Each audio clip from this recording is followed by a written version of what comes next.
こんにちは。今回はチームローズ編。エミー以外はメインシナリオに関わるのが初なので非常に新鮮ですね。みんな待たせたちゃお。ワールドグランプリが始まりちゃお。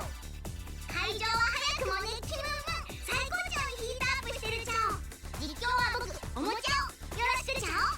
早速開会式の中継ちゃお。ちょっと待った。俺様たちも参加するぜ。チームローズちゃお。まだエントリーも済んでないちゃおね。失格ちゃお。まあまあそう言うなよ。レース前から全力疾走してきたんだぜ。レクターがグズグズしてたせいよ。参加できるように掛け合ってちょうだい。俺様のせいかよ。30分前におめえに参加を依頼されたばっかりだってのによ。30分前はさすがに急すぎてエミーが悪い気が。よかったじゃねえか。あれ、クリームのやつはどこだ？置いていかないでください。迷子になるかと思いました。やっと3人揃ったちゃお。すぐにレースが始まるちゃお。急いで準備するちゃお。おいおい、そんなんでレースに出られるのか？いやー、ソニックって私のために応援に来てくれたの？違うよエミー。エミーたちの初戦の相手は僕たちチームヒーローズなんだよ。うわー、やっぱり私ってソニックと結ばれる運命なのね。ふざけたやつらだな。私たちは本気です。私は最初応援だけのつもりでしたけど、やると決めたからにはバッチリ優勝させてもらうぜ。早くも優勝宣言が飛び出したちゃお。ドタバタしていたチームローズだけどやる気は本物ちゃお。対するチームヒーローズは優勝候補ちゃお。両チームとも油断できないちゃお。最初のミッションは1周です。走るのは鉱山コース、ロッキーリッチのエキスパート版です。最序盤はノーマルと同じく外側にグラインドレールがあるので壁沿いに行きましょう。エキスパートコースは正直そんなに難しくないです。少しだけ操作の手間が増える程度の認識で大丈夫です。道が同じように見えますが通常コースと違いジャンプ台が遠くなっています。そのためグラインドでエアーを貯めておくので大事ですね。エアーを補充できる場所が少ない分ダッシュパネルが多めにあるのでそれを使うと移動が楽です。ここで曲がった後やっとジャンプ台です。その先ですが右側にグラインドレールがあるのでこれに乗りましょう。このレールはちょうどインコースを走ってくれることもあるのでグラインドができる場合はかなりお得です。その先にジャンプ台、その後は右側にはパワータイプ用のルートがありますがグラインドの時点でかなり敵はしているため通らなくていいです。その先のカーブを越えると線路が2つ並んだ道に出ます。敵が越えた後汽車がフルギミックになっているので反対側の線路に逃げましょう。多分なのですが最初にいたところに来ますので指摘を聞いたら反対側に移動します。ちなみに線路に逃げる必要はと思う人もいるかもしれませんが線路でない場所は岩が置いてあるのでパワータイプでしか走れません。ストロッコが今回少し長いのでしっかり曲がっている方向に合わせてレバーを動かしましょう。ストロッコが終わればあとは正面に走るだけでゴールです。S ランク乗るまですがおそらく1分50秒ぐらいかなと思います。エアーを下さなければ問題なくいけると思います。素晴らしいトリックを見せたちゃお。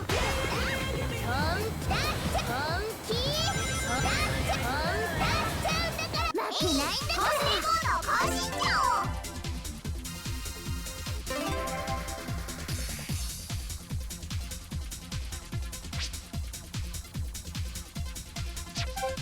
ソニックって私のために手加減してくれたのね。嬉しい。バカ言え。全力を出し切ったのに。そんなにがっかりしないで。後でデートしてあげるから元気出して。これまでのシナリオとは雰囲気が違う分リアクションが豊かで面白いですね。過去作がシリアス続きだっただけにこういうのもいいですよね。では私も全力で頑張ります。次はエアライドチャレンジ。前にも話したように基本は上昇を続けて飛びすぎた時だけ落ちるようにしましょう。スタートダッシュしてますが実際はしなくてもタイムは間に合うので無理にやらなくていいです。しかしエアライドも立場が変わりましたね。最初はリングの感覚も遠く、制御が難しいので初心者に進めにくかったですが、2作目ではリング配置が単純になりやりやすく、今作ではついにパワースキルがここに来て手動に、ブラインドも制御が必要になってしまったので、一番楽に効果が出るんですよね。20個目の後は下が見えなくて不安かもしれませんが、限界まで上昇してください。そうすれば勝手に次のリングの上に落ちてこうが続きます。27個目の後も注意。ここは上昇しすぎると通り過ぎます。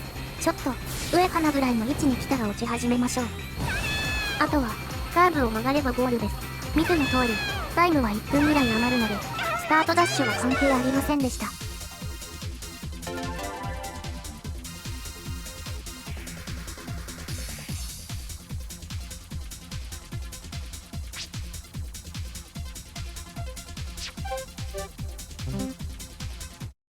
次はスピードサバイバルです。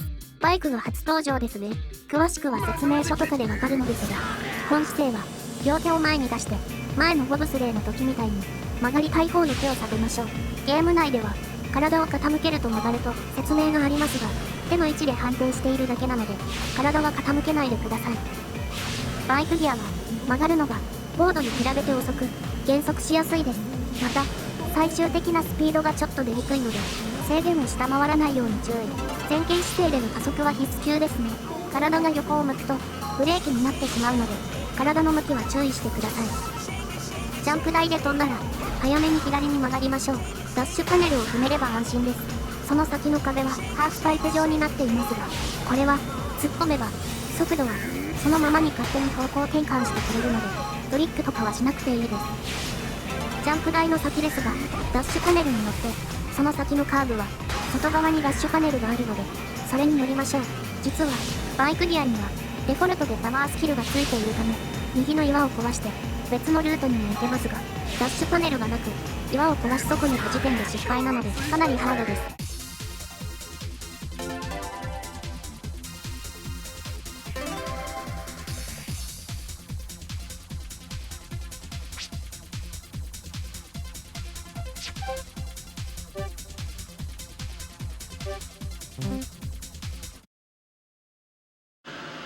ごめんねソニック、私たちが優勝するまでレッドはお預けになっちゃったわね。まあ頑張ってくれ。クリームのギアはすごかったね。今度僕にもゆっくり見せてよ。ヘイルスさんに褒めてもらえるなんて嬉しいね。この発言からしてセッティングを自分でやっている、年の割に勇敢だったりとかで評価されがちですが、意外と手先が器用とか本当に最強候補では。そりゃガキみたいに騒ぎやがって。ここは幼稚園か？確かに小さいのが2人いるが、チームローとガキ呼ばわりは許さねえぞ。ジェット様はあんたも含めてガキだって言ってんのよ。大きなお友達だわいな。ちょっとあんたたち、ガキは図体ばかりでかくて役に立たないのが1人いるだけよ。俺か敵からも味方からもボロクソ言われるベクター。お金が絡まなければ割と大人ですよ。多分早くもレース本番のように熱くなってきたじゃお。チームローズの怒りに火がついて恐ろしいレースになりそうじゃお。ここで新ミッションのエアーサバイバルです。エアーをキープしてゴールと説明にあるように、過去作のプレイヤーならエアーを満タンに近い状態でゴールするルールだと思いますよね。実はこれはなぜエアーを空にしないで最速でゴールしろってことです。ゴールと同時だろうと空になったら失格。つまり程よく使って程よく途中するのが大事です。最初のジャンプ台は大ジャンプで A ルートに、その先のエアーを補充する目的で、トリックはできる限り高いランクで行きましょう。そもそもの話ですが、ジャンプに失敗すると減速するため注意。ハーフパイプも2回しますが、最初のは普通に曲がってもいいため、もちろん少ない場合はトリックを優先で。エアーがなくなるとその場で終了と話しましたが、ジャンプ台前でしゃがんで振った場合は飛んで回復もするのでセーフです。あんまりないとは思いますが、かなり減ってしまっても諦めずに。ここはできれば左に行きましょう。とはいえレースで使う左側のポールが消えているため、ショートカット効率はいまいちですが、曲がった先中央は障害物があるので注意。代わりにエアーのカプセルもありますが取らなくていいです。その先はスタンダード版で最初に走る例の分岐点ですね。左側から飛べるとトリックが大量にできるためエアーの問題はないです。真ん中の場合は手を伸ばせばカプセルが拾えるのでこれでも大丈夫。下ルートの場合は最後のカーブで壁にぶつかるとタイムが結構厳しいのでぶつからないように注意。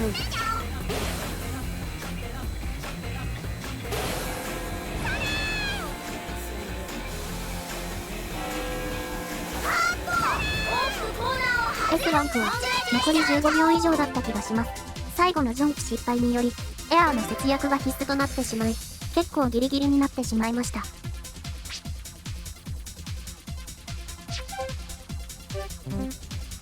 次はコレクトリング。バイクギアは先ほど話したように曲がるのが遅いためそこは注意。代わりに細かい調整はしやすいです。結構まるまる厳しめでジャンプ台の上にある10以上のリングは回収をほとんどしないと足りない気がします。最初は下ルートに動画だと失敗してますが最初の左か右のを拾ったら以降は真ん中キープが一番いいです。その先のジャンプ台も真ん中から飛ぶと1個目が30の次が10リングを拾えます。10リングの後は左右にリングが見えますが無視してください。それよりも大事なのが正面にあるハーフパイプですね。これに10リングが並んでおりどうやって全部取るかというと非常に簡単です。一番左のリングに真正面から突っ込むだけでよくて特にトリックは必要なし。その先のハーフパイプも同様ですので必ず取りましょう。その先ですが地下道に10リングまたは普通の道にあるリングの列で集めます。バラバラのリングよりも地下の10リングを取った方が確実ですが入り口でぶつかると入り損ねて外に移動してしまうので注意。先ほどは左の方をお勧めしましたが今回はそっちだとリングの総数が少なすぎるため下ルートでいいです。外に出たら真ん中の後左側にリングの列があります。曲がった後は中央の障害物があるもののパワータイプなので人がせます。その裏にリングもあるので真ん中を走りましょう。その先の3番駅となりますがジャンプした時のリング数はどこも同じく30リング。道に落ちている総数が大差ないのでこだわりがないならそのまま真ん中を飛びましょう。ただし真ん中は飛んだ先左に手を伸ばさないとリングが拾えないためこの時点で不足していて回収する場合はそこに注意。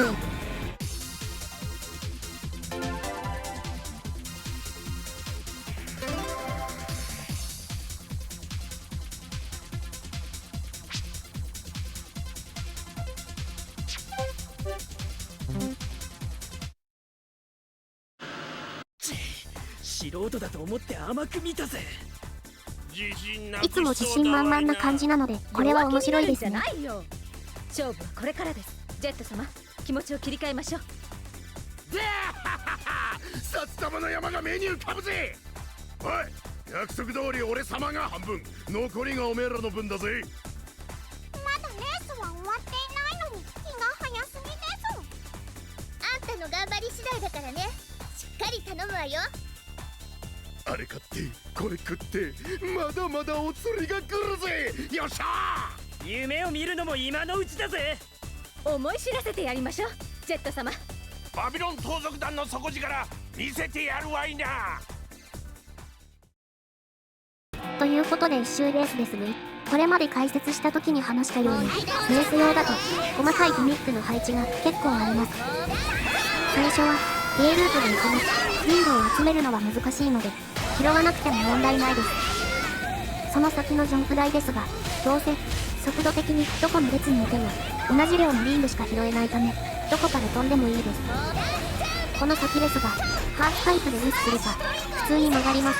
その後左側にポールがあるので上に手を伸ばして下がります。それで飛んだ先には右にポールがあるので右に手を伸ばしましょう。ミスするのは速度を落とすためトリックを成功させると加速してしまいポールを通り過ぎてしまいます。右に曲がった後通路にリングが見えますがよく見ると分かるように左右に手を伸ばし最後は上に上げる必要があります。上に伸ばすのは簡単かつ量が多いので回収しておくのがおすすめです。そのまま進むといつもの場所に出ますが今回は右側から出ているため特に左に移動せずとも正面に進めばそのまま上に行けます。進んだ先はポールがあるので手を上に上げます。これでショートカットに入れます。最後の3分岐ですが、これは毎回言ってますが、自分で行きやすいところでいいです。左はトリックジャンプ多めで失敗すると真ん中に合流するので注意。真ん中はこれまでと同じく手を伸ばす必要があるので注意。ちなみに今回ブラインド可能なので、真ん中ルートの最後は左側にあるレールに乗ると簡単にゴール前まで移動します。S ランクのタイムは1分55秒以内みたいです。ちなみにこのゲームにはタイムアタックで解放する実績がある3周計測のタイムアタックモードで規定タイム以外にクリアする必要がありますが、このコースは1周あたり1分35秒ぐらいで走り切る必要があり、タイムアタックの中では最難関とされています。そちらの攻略ももちろんしますのでお楽しみに。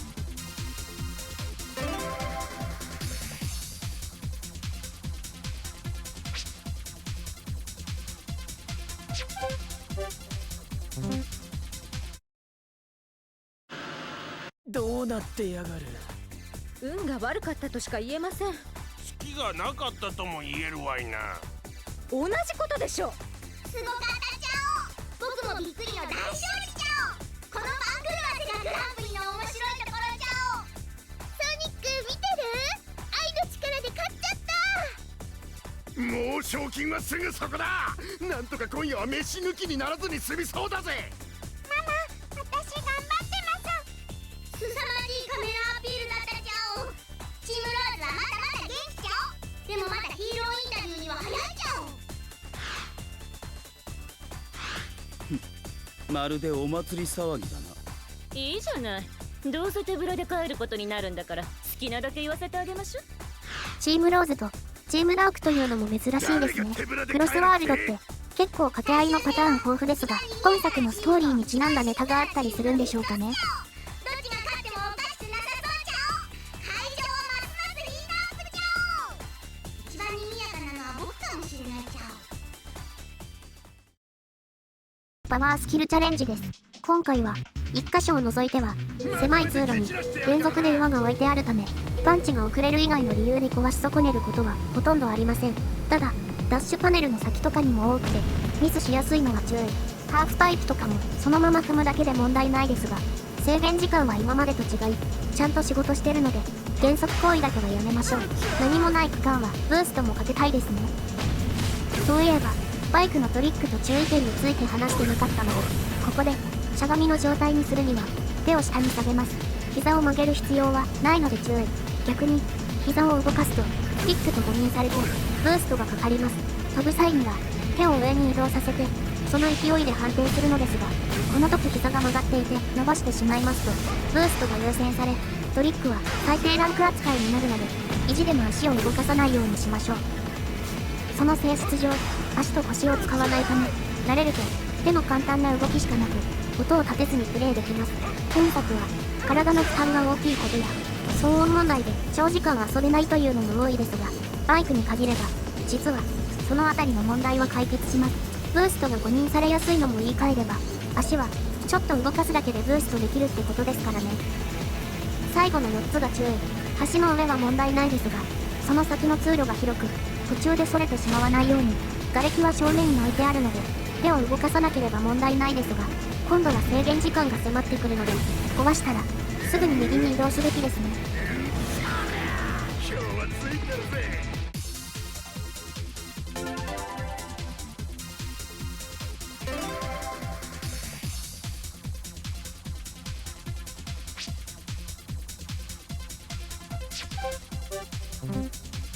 次はエアーサバイバル。このミッションは個人的にチームローズの中では最難関だと思います。 S ランクのタイムがとにかく厳しいです。今までと違って気をつけたいのがハーフパイプですね。乗れば大体はいい方向に向きますが、当然ながらこのルールではエアーが大事なのでしっかり事前にしゃがんでトリックレベルを上げましょう。回復だけじゃなく着地時の加速もあるためクリアの時点でこれが大事になってきます。通り過ぎましたが手を伸ばすとエアーカプセルが置いてある場所があります。これも回収できるとブーストとかする余裕があるのでぜひとも回収したいですね。とりあえず多少外に膨らんでも壁にぶつかることがなければ S ランクは狙えます。結構長いのですぐに諦めないのも大事です。さすがにエアーがあまり気に思います。もうちょっとブーストしてもよかったかも。まあ余裕があるってことはこんな時も大丈夫ですからね。半分以上は維持するようにした方がいいかも。いつもの通り橋は上に行きましょう。インコースかつこのルールだと上に飛んだだけでエアーがもらえるので、それもかなり有利になります。ジャンプ台の前にエアーカプセルがあります。回収しつつ先のジャンプも決められれば余裕ができますね。それと橋を渡った直後は直線で特に障害物もないのでブーストしてしまうのがおすすめです。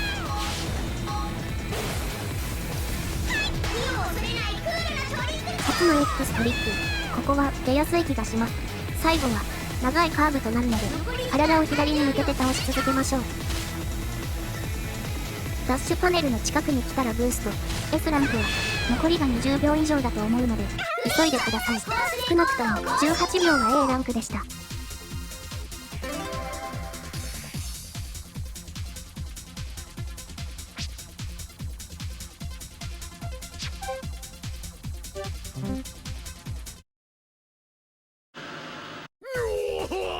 優勝に王手がかかったぜ。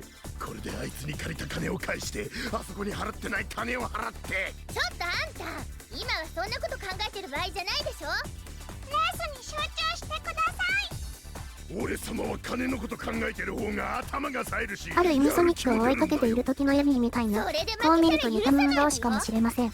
おめえこそ約束忘れんじゃねえぞ。賞金はきっちり半分いただくからな。やめてください。テレビの前でみっともないです。やだ、私ったらソニックも見てるのに。悪い悪い、俺様としたことが取り乱しちまったぜ。やっぱベクターは子供側かもしれません。少し頭冷やしたらどうだ。今やってるとこよ。そっちのバカ騒ぎが終わるのを待っていたんだ。いつでも再開しよう。次はスピードサバイバルです。一周レースだと思った。実は違うんですね。ダッシュパネルを乗り継ぐことができれば問題ないですが、それてしまうと一気にミスしやすいです。長いコースかつ道の形も色々なので集中しましょう。最初にして最難関かもしれないロングカーブです。ダッシュパネルがありますのであまり傾きすぎない程度に移動しましょう。できる限り外側にあるダッシュパネルをたどることができると安定しやすいです。カーブを抜けた後は緩やかに曲がっていく道ですが、曲がる場合は方向の違うダッシュパネルもあるので真ん中をキープすれば大丈夫です。ハーフパイプは加速からの壁にぶつかるのが怖いので特にトリックせずに乗っちゃいましょう。そうするといつもの通りダッシュパネルに向かって方向転換してくれます。難所その2、ダッシュパネルに乗れればいいのですが、動画のように微妙に外側に行くことが多いです。ダートに入ってもすぐにブーストを出せば減速しきらないのでセーフですが、判断が遅れるとミスになるので注意。またもう通り過ぎましたが A ランクのゲートの直後も注意。角度が悪いと通路前のダッシュパネルを踏めずに左右の壁にぶつかって即終了となります。ここまで来れば橋の入り口がゴールですのでもう大丈夫です。難所といったところを気をつけましょう。負けないんだから。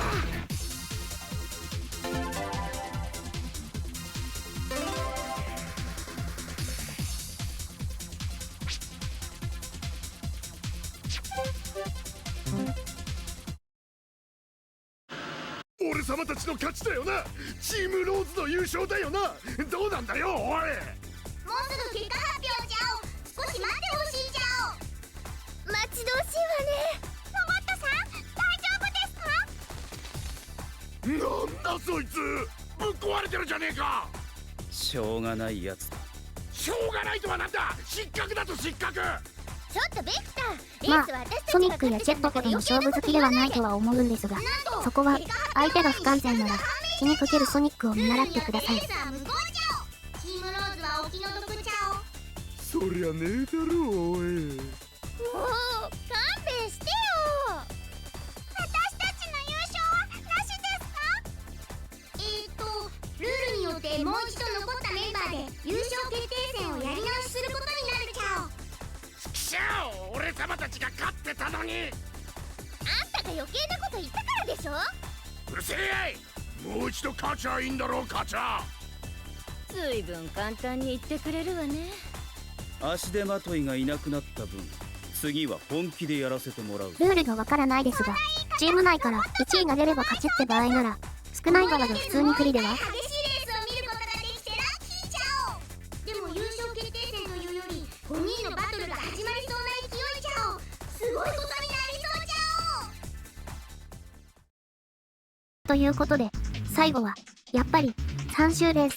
今まで特殊ミッションしかなく、このコース自体の走り方は解説してなかったので、1周目はしっかり解説します。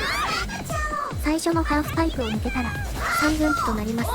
スピードタイプは右側に向かうのですが、グラインドレールの直前に手を伸ばして取る意味があります。スタンダード面の方でも解説したのですが、手を伸ばす行動中はグラインドできないので、あまり長い間手を伸ばさないように注意。グラインドで進んで、その先を曲がると、炎が吹き出るエリアと、また手を伸ばさないと取れないリングが、炎に当たらないように、タイミングを見て手を伸ばしましょう。終点には10リングがあるので、最低限それは回収したいですね。その先は、ハーフパイプで続きます。適度にトリックして、速度をつけつつエアーを確保しましょう。2つ目のハーフパイプの後、左か右に移動できればランダムボックスも取れます。動きが少し忙しくなりますが、アイテムが欲しい時はぜひ。橋は上に飛んだらインコースへ、下に行ってしまったら今回もグラインドがあるので、正面からレールに乗ってショートカットしましょう。上に行きそびれたのでちょっと遅れてますね。まあ S ランクなら1回ぐらい下に行ってもセーフです。リングも中途半端ですね。もう少し早い段階でレベル3にできていれば、この遠回りはそこまで痛手ではなかったのですが、最後のロングカーブですが、ダッシュパネルやタイプ別の専用ルートなんかはないので、エアーサバイバルの時と同じで全力で傾けましょう。さて、これで解説は終わったので、チームローズ編の感想でも話しましょうかね。ストーリー的にはエミーが正直ソニックを追っかけているってぐらいで、あんまりレースに関する動機とかはないのがちょっと気になっちゃったものの、ベクターとの漫才は意外と悪くなかったかなと思います。レースの動機はソニックがジェットやシャドウと競争ばかりしてるから、私が一番のレーサーになったら絶対私に夢中になるはずみたいなこと言って、グランプリの優勝を願うくらいで良いと思うんですけどね。ベクターはある意味間違ってないのですが、頼りになる感じがないのがこれまたちょっと気になります。まあ今回は完全に賞金目当てで事件調査とかではないから、日常会としてみればこれで正解なのかもしれません。クリームは一方礼儀正しく相手を思いやる様子がよく描かれており、一番キャラ崩壊はなかったですね。クリームはせっかくブレなかったのに、これを最後にしばらくの間出番がなくなってしまいましたね。暗黒脚本時代に存在を消された上に、この作品でも大してブレなかったので、キャラ崩壊がないというのはある意味幸せ。エミーたちが勝ち進むことで、ヒーローズとバビロンが早々退場する上に、それぞれ面白いリアクションがあったのに、このシナリオならではの面白いところでしたね。最後まで重要な2つのチームをあえて先に退場させるという、これに関してはここでしか見れない価値になる正解と言えるでしょう。そしてバイクギアが初登場でしたね。一応原作シューティングスターストーリーでは本形で登場してはいたものの、完全固定のバイクは未登場だったので、バイクギアをストーリー上使えるのは3作目にして初だったり、ただせっかく動きも変わる面白い機会でミッションだけで終わってしまったのが残念。1回ぐらいレースで使わせてくれてもよかったのに。このコースだと1周レースもなかったし、最終レースの前の話でベクターが俺たちが勝ってたのにというのだから、ベクターで1周レースして1位を取るミッションで演出上の問題なかった気がするのですがね。ユニークなチームローズでしたが、ついに次回は参加チームの中でも一番クールなチームダーク編となります。人気キャラシャドウの活躍はもちろん、今までも謎が多かったアムロでも出番が多くなります。いよいよ物語は終盤になり、これまで色々謎だった話も動いてくるので、ぜひお楽しみに。そういえば今回は今までの作品でやっていた表がないと疑問に思う人も多いかもしれません。その理由ですが、一つは単純に動画時間が伸びすぎること、もう一つはタイムアタック編もあるため、そこで特殊コースやギアは実際使用して紹介するからですね。ということで、あの隠しが見たいんだけどなぁと思う人は、ぜひ本編クリア後に開始するタイムアタック攻略戦をお待ちください。それでは、ご視聴ありがとうございました。この動画が役に立った、楽しめたら、ぜひ、チャンネル登録と高評価をお願いします。ストーリーはかなり後半ですが、もう1作と、これまでの作品やこの作品のまだ手をつけていないモードの攻略動画も残っています。新作前に一緒に動画で振り返ったり積んでたものをクリアしてしまいましょう。 S ランクは5分以内みたいです。少しは余裕があるゴールでしたね。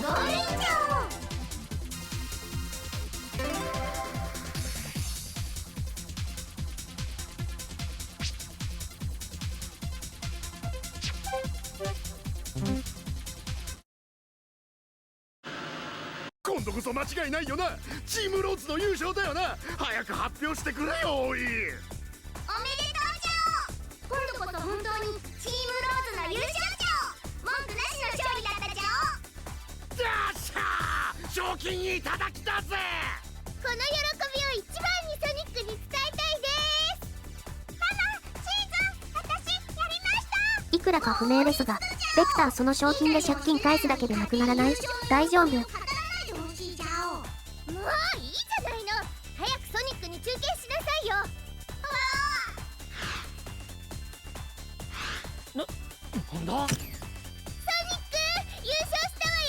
約束通りデートしてちょうだい。なあ、どのみち理由つけてデートに誘うもよう。まあ優勝者とあれば断りにくいか。エミーさん、まだ表彰式が終わってないです。おい、帰るのか。俺様一人で賞金いただいちまうぞ。みんなバラバラでどうなってるっちゃお。表彰式を放り出すあれ、2人でエミー追いかけたんじゃないのか。ベクターは真っ先に商品がある場所に向かった。